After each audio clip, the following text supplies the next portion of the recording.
સમયની વાત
માત પિતા જાણ્યા વિના એની આશાઓ રાખે છે કે પુત્ર મારો મોટો થાય અને મારું ભરણ ભૂષણ કરશે, મારું બુદ્ધાપણું આવશે ત્યારે આ પુત્ર મને સામે કરશે, મારું ભરણ પોષણ કરશે, મને ખવડાવશે, પીવડાવશે અને મારું જીવન બધું ચલાવશે. તો માતા પિતા જાણતા નથી કે આ પુત્ર મારા ગર્ભથી જન્મ લઈને આવ્યો છે, તેના પાછલા જન્મને શું કરીને આવ્યો એ માતા પિતાને ખબર નથી. અને માતા પિતા લઈ બેસે છે કે મારો પુત્ર મારું બધું પાછું ગાળું ચલાવશે, પણ માતા પિતાને ખબર નથી કે આ પુત્ર મારા ગર્ભથી જન્મ લઈને આવ્યો, પણ પાછલી યોનિને એના પૂર્વની અંદર શું કર્મ કર્યું તે માતા પિતાને ખબર નથી. ત્યારે આ ખબર કોને? સંતને છે. સંત એટલે પરમાત્માનું સ્વરૂપ છે, ત્રીજું નેત્ર ખોલેલું છે, ત્રીજું નેત્રથી જોઈ શકાય પાછલા જન્મની વાત, આગળ જન્મમાં શું બનવાનું છે તે આગળ પાછળની વાત સંત જાણે, બાકી અષ્ટુર દ્રષ્ટિથી તમે ના જોઈ શકો. એ લખી રાખો.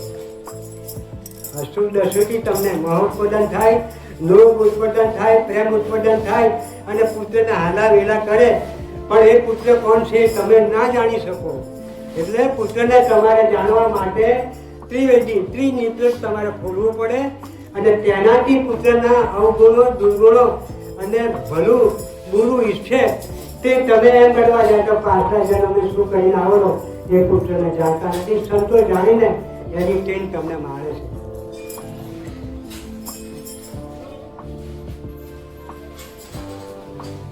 જન્મની અંદર એને માતા પિતાની સેવા કરી જ નથી.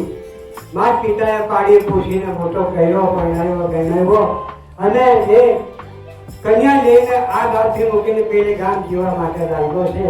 માતા પિતાનું ઋણ બાકી છે એના માથાની ઉપર. એને માતા પિતાની સેવા કરી જ નથી. અંતિમ સમયે માતા પિતા જવાની તૈયારી કરી ત્યારે એને ખબર પડી કે મારા મા બાપ નાંદીને પડી ગયા છે. ત્યારે પુત્ર ખબર લેવા માટે આવ્યો છે અને કંઈક એના માટે પ્રસાદી લાવો, મીઠાઈ લેવા ગમે તો લે માથા લે પપ્પા ખા. તો પપ્પાને મમ્મી એમ કહે છે કે બેટા ખવડાવવાનો સમય તમારો ચાલુ છે, જે તમારો સેવાનો સમય છે, ખવડાવવાનો સમય હતો, કીધા અમે ખાધા કીધા તમે અમને ખવડાવ્યું નથી, એટલે આજે અમે ના ખાઈએ કારણ કે અમારા અંતિમ સમય આવી છે. એટલે માતા પિતા ખાધા વિના પુત્રની સેવા વિના ત્યારે તે જ પુત્ર પાછો એમ ગણવાઈ જાય તો બીજા જન્મની અંદર માતા પિતાના ગર્ભથી જન્મ લઈને આવ્યો અને માતા પિતા એને બહુ સેવા કરે છે, બહુ એની ભાવના રાખે છે કે મારો પુત્ર મોટો થાય મને સેવા કરે. તો પણ જ એના માતા પિતાનું ઋણ બાકી છે. તો આ માતા પિતાની આશા છે કે આ પુત્ર મોટો થાય ને મારું ભરણ પોષણ કરે. તો પણ એ માતાએ શું કરીને આવે માતા પિતા તો જાણતા નથી. તો એ વાત છૂપીને એ પાછલા જન્મની વાત સંતે જાણી કે ત્યાં શું કરીને આવે તું આવું લઈ બેઠી છે. ત્યારે આઈ પણ એમ બનવા જાય તો એ મોટો થશે, પરિણામ હે ગણાવ હે અને પત્ની વાળો બનશે. એ કન્યાને લઈને દૂર જમતા તઈ માતા પિતાની સેવા નથી કરી અને આઈ પણ નથી કરવાની. તો શાના માટે તમે લઈ બેસો છો કે આ પુત્ર મારો થશે અને મારું ભરણ પોષણ કરશે. ત્યારે સંતોએ કીધું છે કોણ કોના માતા પિતા, કોણ કોના પુત્ર પરિવાર નારી મૂળે સંગાતે કોઈ નથી જતું. ખોટા તમને મોં ફસાવે છે, લોભ પડ્યો છે ને તમે લોભમાં પડી ગયા અને પુત્ર માટે કમાઈને ધન ભેગો કરે અને પુત્રને બનવા જાય તો મોટી મોટી મેળીઓ બનાવે છે. ત્યારે સંતોએ કીધું કે સમયની વાત કોઈને ના જાણે, માનવ મોટી મોટી આશાઓ કરે તો એક પળ ભરીને તો જાણતો નથી કે શાના માટે અંગરવા જતા આવી આશાઓ રાખે. ત્યારે સંતો જાણીને તેલ મારે છે.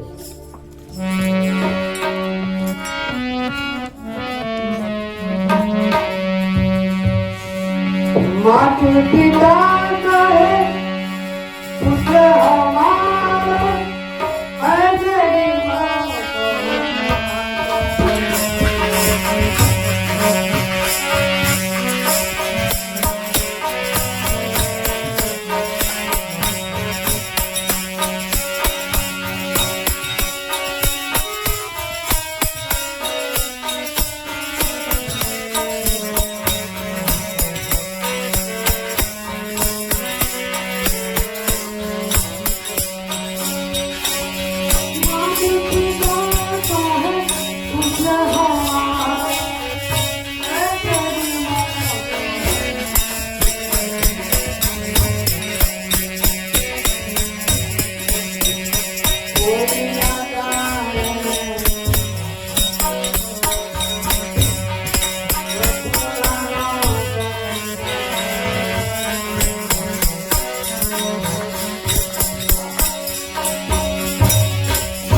એટલે કે સમય એવો આવશે એના કર્મનું ફળ આપવા માટે, ત્યારે પલમાં એમ ગણવા જાય તો એનો ભવ નીકળાઈ જશે.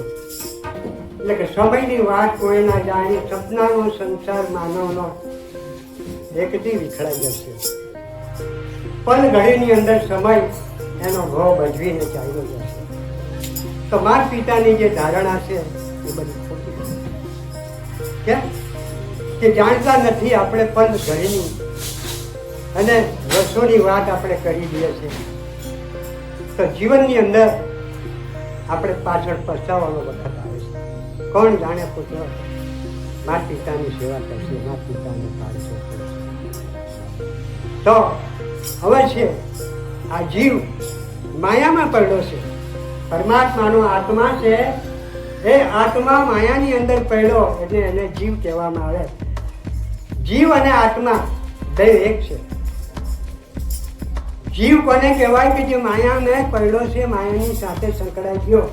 કામ ક્રોધ મદ મોહ લોભ, આશા તૃષ્ણા ચિંતા ફિકર, ઈર્ષા અદેખાય, શબ્દ શરત રૂપ રસ ગંધ, કામ ક્રોધ મદ મોહ લોભ, આ પંચ તત્વની હંડે દોસ્તી કરી અને આ સંકળાઈ ગયો એટલે માયાએ ખેંચી લીધો. એટલે જીવ કહેવામાં આવે છે. આત્મા એમ ગણવા જાય તો ન્યારો છે. 5 શ્લોકો એને શબ્દ શરપ રૂપ રસ ને ગંધ એના જ્ઞાન એને થઈ ગયા છે. 5 તત્વોના જ્ઞાન થઈ ગયા, પછી પ્રકૃતિના જ્ઞાન થઈ ગયા. એટલે આત્મા એમ ગણવા જાય તો માયાથી ન્યારો છે. તત્વોથી એમ ગણવા જાય તેની જીત છે, એનું સામેલ થયેલું છે એની સાથે. તો હવે છે આત્મા અને જીવ એક ગ્રુપમાં છે. આ જીવરસ 84 છે અને જીવ એમ ગણવા જાય તો રૂપ માયાની અંદર ફસાઈ ગયો. સાચા સદગુરુ મળે તો બોલો બોલો બોલો તો જાણે આમાંથી બચાવી શકે છે. નહીં તો આ જીવ 84 ના બંધનમાં ફસાઈ ગયો. કારણ કે આશા તો આપણે રાખીએ મોટી મોટી કે હું આ કરીશ, હું આ બનાવીશ, આટલું મેં કર્યું, આટલું મેળવ્યું, તો પણ એમ ગણવા જાય તો જાયના વિના એમ ગણવા જાય તો માતા પિતાને તેલ મારી જો પણ સંત જાણીને તો માતા પિતાને પછતાવાનો વખત જરૂર આવશે. કેમ કે આગલા ભાવમાં એને માતા પિતાની સેવા કરી નથી, તો અહીંયા પણ સેવા કરવાનો નથી, માતા પિતા પછતાવાના છે એવું જાણીને એને તેલ મારીને સમજાવ્યું છે.